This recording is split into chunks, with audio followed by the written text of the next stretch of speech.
Hello, you wonderful people, and welcome to another episode of Untitled Reviews. This being a show where I talk about TV shows that are dramas. For today's episode, I'm going to talk about The Bear, Season 3, Episode 9. A lot of really interesting things went down in this episode, so let's break it down. Well, first and foremost, I haven't talked about it at all throughout these reviews, but I do love that this box thing keeps coming up, because, the trash can get filled, no one's breaking down the boxes, which I'm like, oh, dude, I totally get that.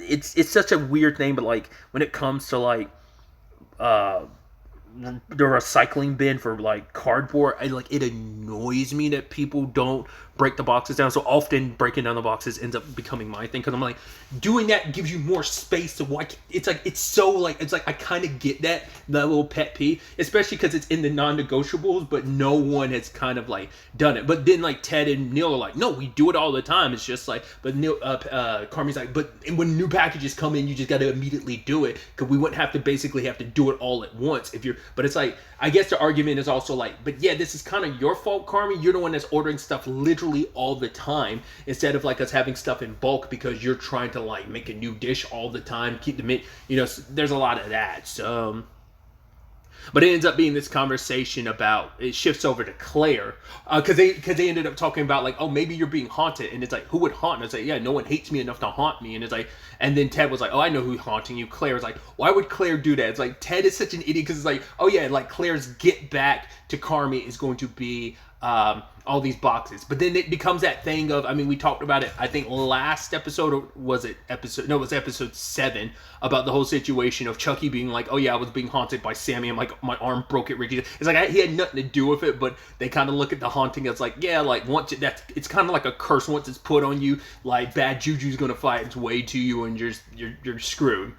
So, but I love that Ted's oh yeah, it's gotta be her. But he's Harmony's no, in all the chaos, Claire is the peace. And I love Ted being I get it, of ass, right? Carmen's wait, what? He's yeah, she's piece of ass. He's no, she's calm. She's P-E-A-C-E, peace. Ted, he's oh yeah.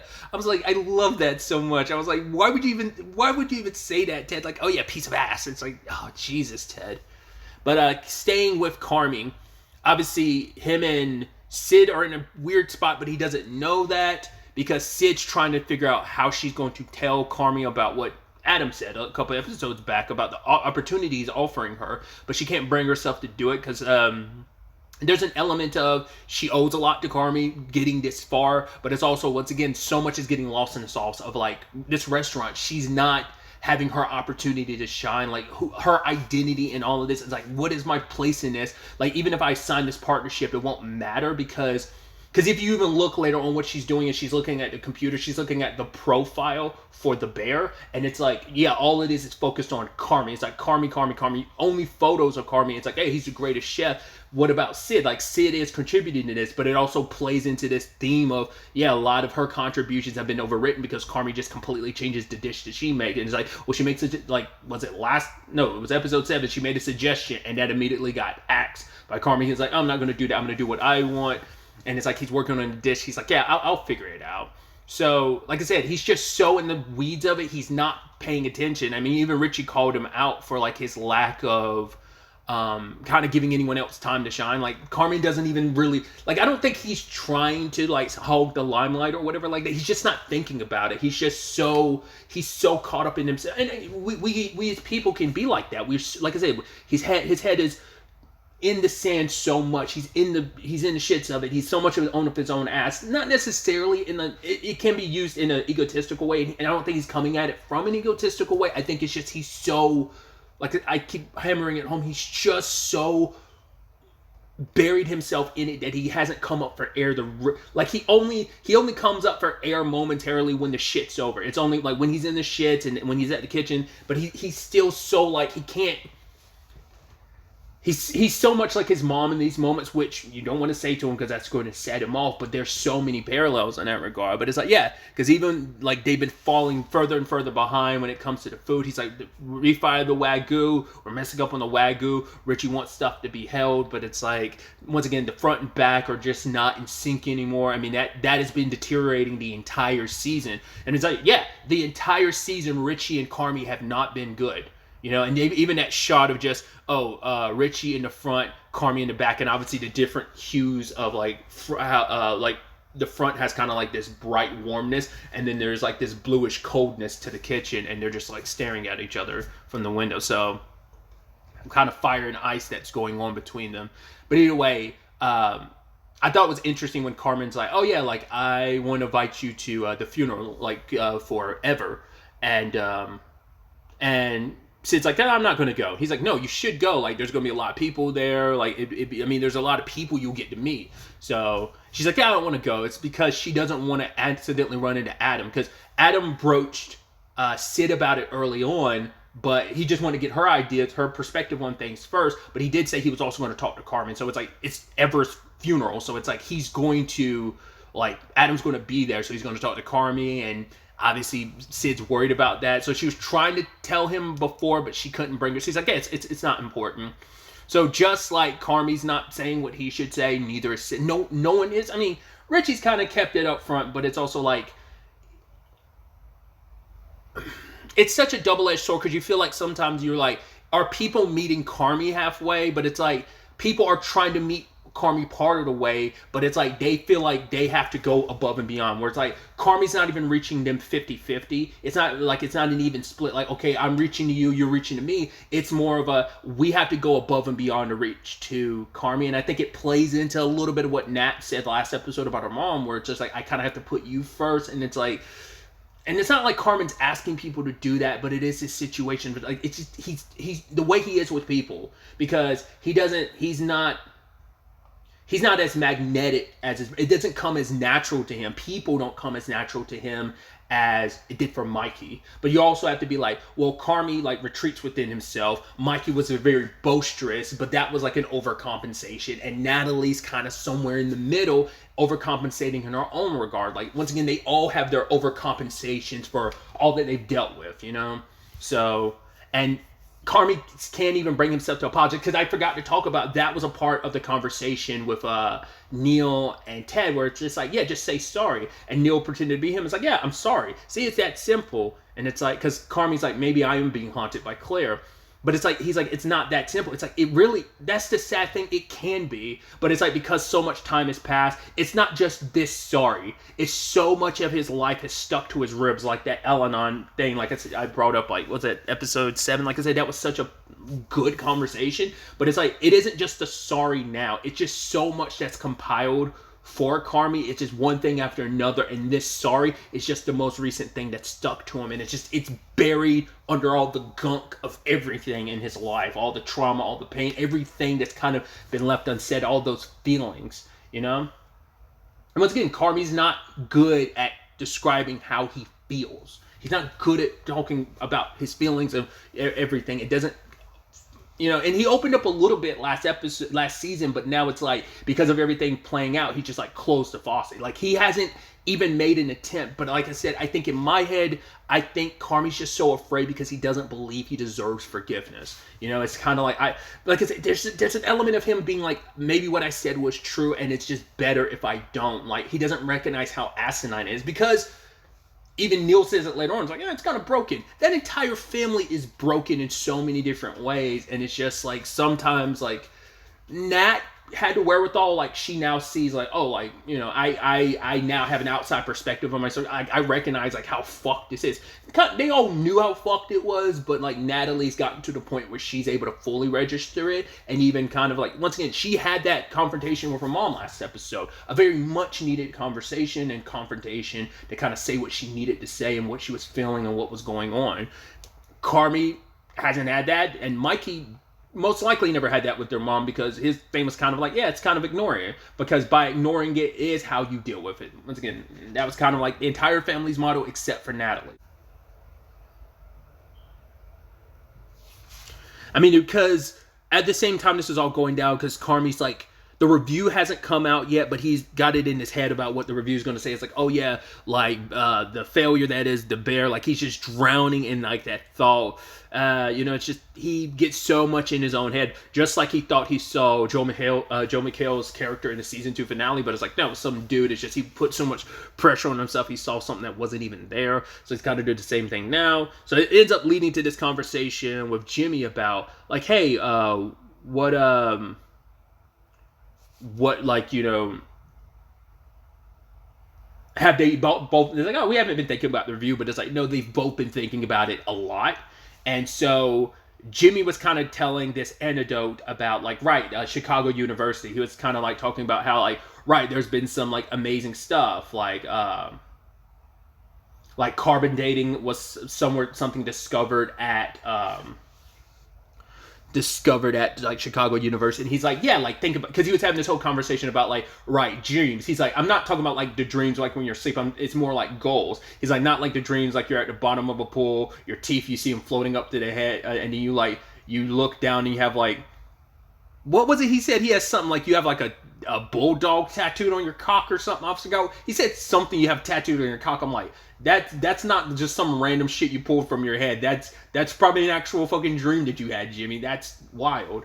But yeah, he was taking this point of, yeah, like the fact is, dreams and goals can be crazy. They can seem idiotic until like, someone gives you an opportunity to cook, do your thing. It's like, yeah, the university allows and pays for it, And the moment he was saying that, I was like, sounds like he's pulling a plug on like the financial situation. So he's like, cool. The review comes out, it will determine a lot. If we get a bad review, he's like, I'm gonna have to cut losses because there's been a lot he's sunk into this place, and so it's it hasn't really turned the profit it needs to anyway. But it's like, yeah, the bad review is going to absolutely kill them. So any momentum that they do currently have, they're already messing up on. And if a bad review comes in, it's just that's going to shatter that's going to be a killer for them. So. But he's also like, yeah, I got one more thing too. Maybe worse, depends on your perspective. It's like your mom wants to talk to you. So he's been avoiding his mom. He's also probably been avoiding Nat and the baby. So, because it was more so about the baby. But it's also like he's been avoiding talking to his mom. Like, I don't know how much he's talked to her at. We haven't really talked about whether or not he's talked to her at all. We know at least Nat's been in communication with her prior to this prior to last episode, but we don't know if Carmen's like talked to her at all since like taking over the restaurant. That hasn't been a conversation we've had present day. Or maybe we haven't. We haven't, as the audience, haven't gotten insight and a peek into that. But other than that. You also have Jimmy kind of apologizing on top of everything because he talked about this with Sid a couple episodes back. He blames himself. He's like, I wish I'd done more for you guys. And it's like, what? He's like, yeah, your mom and Mikey, like that whole situation was fucked. And I wish I did more for all of you. But it's like, what could you have done? He's like, I could have tried. And Carmen kind of takes a lot of that too, where he's like, I could have tried too. He's like, because he's like, I wasn't there. He's like, nah, it's understandable. We kind of had to get out of that shit. So, because he took Michelle's advice and he bounced. But it's like, I was gone for so long. I missed so much. Because it is the guilt of, maybe I could have done something. Like, if I was here, I would have seen the signs with Mikey and I could have done something. I mean, Richie had his guilt. I mean, probably still does. But that was his issue in the season 1 finale. Like, he had guilt over, like, I thought he bounced back. He's Mikey the Bear. And obviously, there's also the element of, because I mean, they're obviously all Bear, but there's Otto and stuff like that. But either way,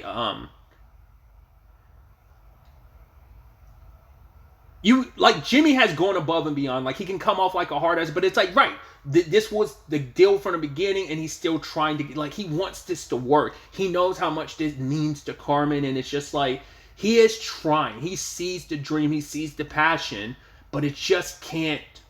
It's so interesting too, considering like what we got in episode 6, where Mikey talked about the fact is he felt like that wasn't meant for him. He's like, yeah, some people that just skips over. So now you wonder, like, did it skip over him and Natalie, or was it just him? And obviously the dream kind of like comes to Carmen, but even that's kind of falling apart in a lot of ways now. So, but Jimmy ends up like Carmi's like, no, we're even. He's like, yeah, we're totally even. Including that $850,000 you owe me. We're super dead even. And it's like, okay. And he's like, yeah, let me leave my golf clubs here so no weirdos end up taking it. So he's in the car with a computer who's like, yeah, you didn't tell him like you were supposed to, and I just love Jimmy Jimmy. Like, shut the fuck up. He's like, the fact of the matter is, I pay you, and it's just kind of like, why don't you go to like, what was he telling him to jump off somewhere and fuck himself? But it was just kind of like, right, like, things haven't, I think even saying like, Jimmy's kind of on the like bad side of things too. It's not just a restaurant. I think just money hasn't been coming in the way Jimmy wants it to, just because he's like, yeah, like, I don't think it was just about the restaurant. I think he's short on like his own income that he could put into the restaurant. So he's trying to give, like, I think Carmi that extra put, but also it's like you can't do much about it because like the review is a review. It is what it is. So nothing they do now can really change that. So, but he wants Carmi to just be able to keep going, thinking that safety net is still there, even for momentarily, not realizing like, yeah, Jimmy's circumstances or his money situation isn't like the greatest right now. So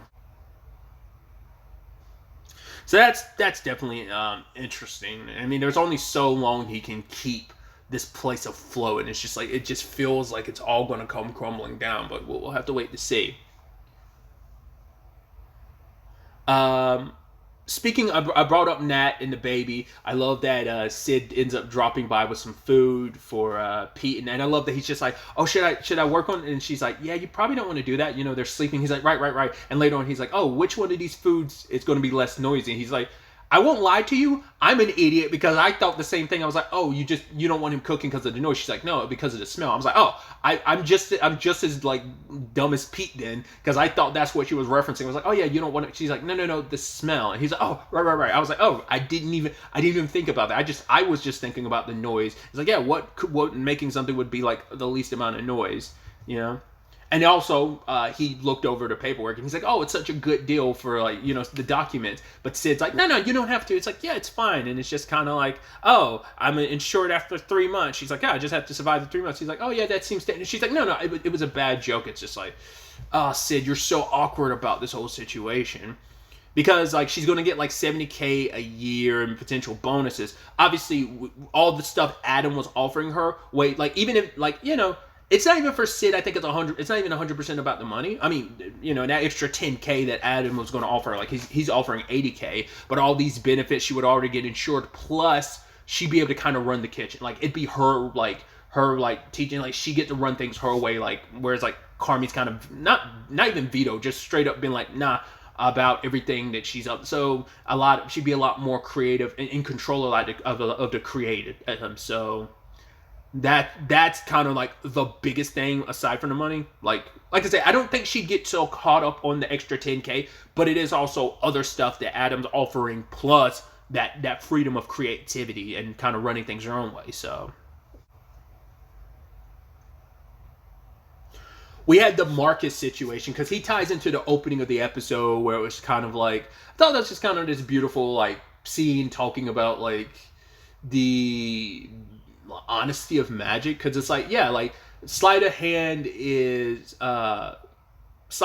harder than like cheating in a card game or something like, or it might have been vice versa, because it was like, because you have to do the more difficult thing. The thing about like sleight of hand is you're telling the person that you're going to trick them, and then you have to do it. So it's like that makes it harder because the person is like, okay, eyes on the prize. Like I see you're telling me you're going to trick me, so I'm going to be focused on this to see you if you can trick me. So that is kind of interesting. But Marcus is working on the that Violet thing he's been working on for a while, and so him, Tina, and Gary all showed up early to work on their food. I mean, their respective things. Is like Marcus with like this thing that he's working on, like in conjunction for his mom and the Violet and everything. And Tina is working on like that cauliflower, and then even Gary's working on like the wine, the grapes. Which he talked to Richie earlier, because like Richie's kind of been. It's not just Carmi. Like once again, there's no like no one's in sync anymore. Like this synchronization. Not get that word out, has been so like off balance for a while. And like Carmi's like, oh, we've been off tonight, and Sid's like, no, we've been off for a while, homie. You just only seem to only register on your own terms and on your own time. When everyone else is kind of making it clear that things are like you're turning a blind eye to everything in a lot of ways. But either way, when it's all said and done, Marcus and Tina were talking as she's like preparing like the cauliflower, and he's like, "Oh, it's really good." And she's like, "Oh, I haven't really talked to her. Are you okay?" He's like, "Yeah, I am." And she's like, "Are you really?" And he's like, I think about her from time to time. Like I do think about her a lot. I'll randomly have these memories pop up, and she's like, "Good memories?" Like, yeah, they're good memories. And Tina was like, "And that's a good thing. That's a beautiful thing." But once again, people, or they're never truly going when you're able to think about him and having good memories with his mom. That's a beautiful thing. That those are the things that pop up. And so he ends up offering Tina some advice on how she should like handle like the plating for the. He's like, yeah, it's something I tried in Copenhagen. He gives her a really good idea. It's a really nice like moment between the two of them. I thought that was so dope. And as I was talking about before with Richie, obviously. There's the whole Frank and Tiffany wedding, and it's just he's dealing with it in his own way. So he's at the park with Tiff and Ava, and she keeps picking stuff up, and I love that Tiff had to be like, "Yo, stop doing that, put that down." And I love that it's like she won't listen, and then Richie's like, "No, go ahead and eat it. You know what? It's going to taste just like carrots." And she's like, "Ew." It's like, "Yeah, have you met anyone that hates carrots as much as that?" And it's like, "Oh yeah, okay." It's like, "Yeah, that man hates his vegetables." I love like the little Jimmy lore that you're getting dropped here and there. But obviously, it's like Tiff is like, "Are you RSVPing and stuff?" He's like, "No. It's I thought I did." And it's like, you didn't. You were literally just staring at like the pamphlet earlier. You just he's going through it, and Tiff is like, "I know this is weird and awkward, and it must be kind of fucked." But she's like, "I kind of don't care if it is, because I want you there." It's kind of a selfish thing, but it's also like, it's because I love you. I want you there for me. Because she's like, "I don't have a lot of family, as you know, and so you're kind of all I have." Which I mean, Richie has said that exact same thing to Carmen. I mean, him and Tiff talked about her family a little bit, same way Richie did back in the Fishes episode last season. I mean, that's why Richie latched onto the Berzados so hard, like he did. That's why they became like the family for him. So it's kind of interesting to know like Tiff has that same thing. I mean, I think she latched onto the Berzados just as much, but it's like for her, like Richie is like, "Yeah, you're kind of the only family I have, and if you're not there, it's just not going to feel right." Plus, like Ava would want you there, and he even said like, "Did you tell Ava that I was alone?" And she was just kind of like, "I didn't know what else to say." It seems kind of fucked in the moment, but I think I get where she's coming from, where it's just kind of like, I shouldn't have said that, but it's just because I think she does love Richie, and she doesn't want him to be alone, and she sees that things are like off. She just wants, I think she wants him to be okay.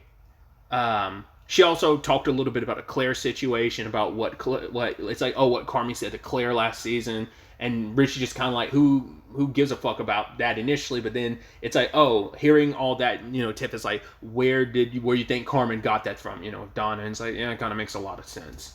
So they even had the conversation of, is it about Frank? And Richie's like, no, Frank he's good, he's great. She's like, yeah, it'd be a lot easier to hate him if he was like, it'd be easier just to hate him, right? And it's like, yeah, but Frank hasn't done anything. He's not a hateable dude. He seems pretty legit. So he says he's going to go. We'll ultimately see. I mean, once again, I think Richie's got so much, like the thing between him and Carmen, because once again, like he even said, like, Carmen, you all I've got, cousin. Yes, he's got other people.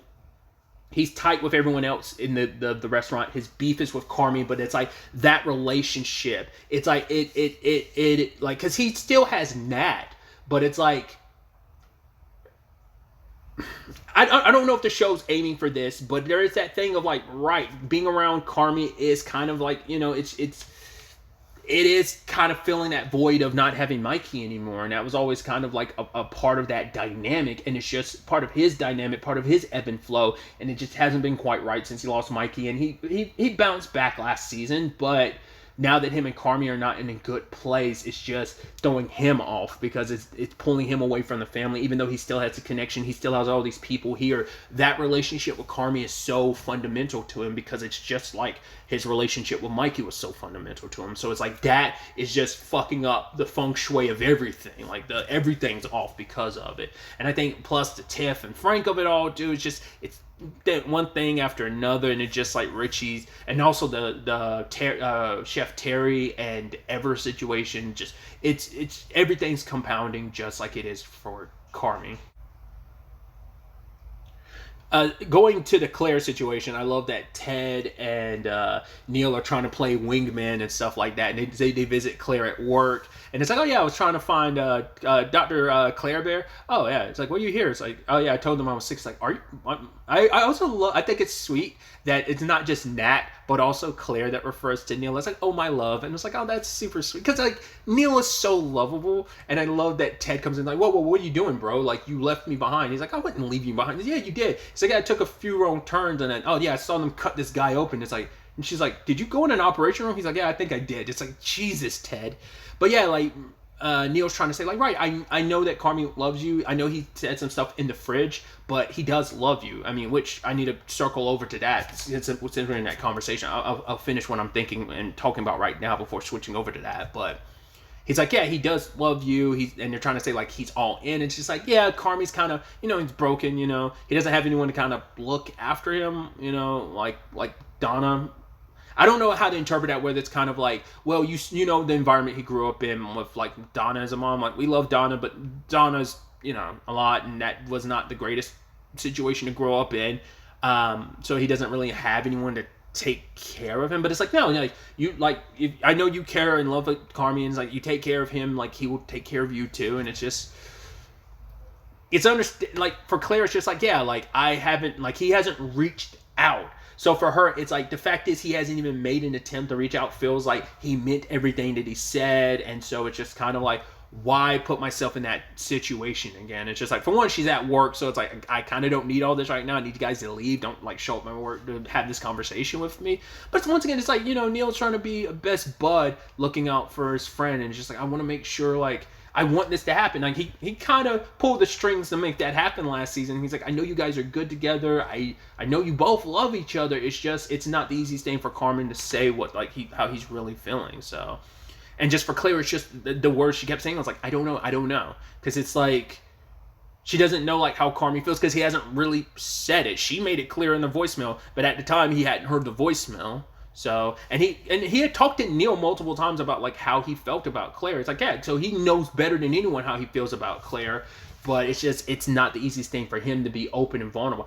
I mean, even that moment early in the episode when he went in the freezer, I mean, it's like, yeah, I mean, cool, go back to your moment of trauma that kind of confronted, and he pulls up Claire's, like, contact, and he's like, I'm sorry. He just wants to say he's sorry, but he can't even find himself, like, can't even call her. It's like, I mean, and I get it. Like I said, there's a part of you just screaming, like, do it. But like I said, there's just a part of me that does understand it's not always the easiest thing because you just don't think you deserve it. And Claire, he believes Claire deserves to be better. It's just, I don't deserve to be happy.